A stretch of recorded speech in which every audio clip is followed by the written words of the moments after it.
Hi, I'm Connor Lund with Shimmer. In this video, we're going to talk about how to put together a system of permanent lighting. The tools that you'll need to complete the light installation are as follows: a standard drill, screws, wire cutters, wire nuts, shears, a tape measure, and a saw for track cutting.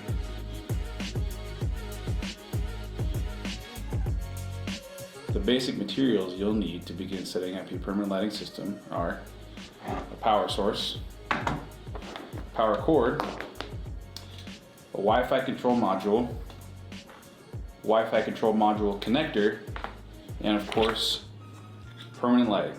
To set up your power supply, you'll connect the power cable to the power source and plug that into any regular household outlet. Once that's plugged in, a green light will illuminate in the bottom left-hand corner of the power source. When using the power supply's terminals, the wires can be screwed into any of the positive or negative terminals. You can also double up wires in terminals if needed. To set up your Wi-Fi module, you'll wire your Wi-Fi module with your Wi-Fi module connector. Red positive, white negative, black data. Make sure you put the data cord into the D1 terminal, as the D2 terminal may disrupt consistent lighting signal. You'll then connect your Wi-Fi connector into your power source. Red positive, black negative.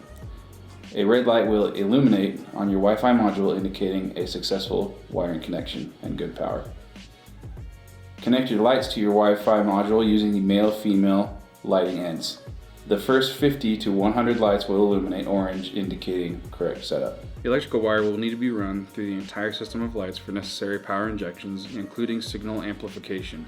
This 14-2 is also stripped and wired into the initial power supply, white positive and black negative. Lights need to be put into the track before they are installed. Make sure that you are aware of which way data flows by looking at the arrows and their indicated direction on the LED units. The lights will go into the holes of the track until they snap into place. To install the lights once they are in the track, tuck one flange of the track under the drip edge of the home. If there are nails prohibiting the track from tucking under the drip edge, use shears to cut holes in the flange to secure the track. The other flange will need to be screwed into place. If the drip edge is not available, attach to a downward facing surface using both flanges. At a certain point in your home installation where a full length of track is not needed, you'll need to cut the track to finish the roof line. The track will need to be cut on an angle to match any corners in the roof line. Utilize single and double strands of lights as needed when cutting track. You'll come to a point where you need to traverse breaks in runs of lights. To do this, you'll use regular extensions and signal amplifiers to traverse those breaks. The two ways to traverse breaks in runs of lights are using regular extensions and signal amplifiers. Regular extensions are used to traverse breaks shorter than 15 feet. Signal amplifiers help traverse breaks that are longer than 15 feet. To use a regular extension, simply connect the two runs of lights using a regular extension under 15 feet.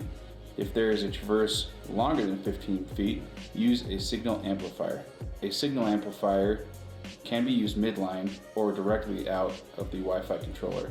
A signal amplifier must be wired into power in order to amplify the signal across the traverse of over 15 feet. To wire the signal amplifier midline, strip the white barrel connector and splice into the 14-2 that is running through the system. You can also use a short length of 14-2 to connect the amplifier to power. Whether the signal amplifier is midline or at the beginning of the system, it needs to be housed in a weatherproof box to protect it from the elements. The best ways to hide wire in between lights are to use blank track or track without holes, or PVC conduit matched to the color of the home. The vast majority of permanent lighting systems require power injection at some point in the system.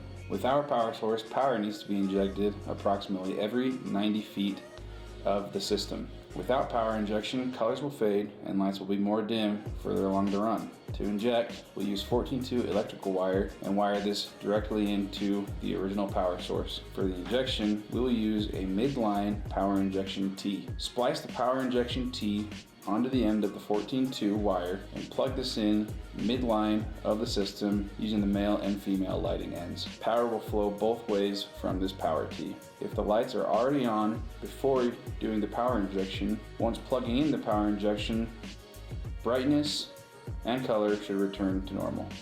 When ending a light segment that will not be continued on a different roof line, it is important to use our end pieces or cut and bend the aluminum track upwards to prevent open ends and exposed wires.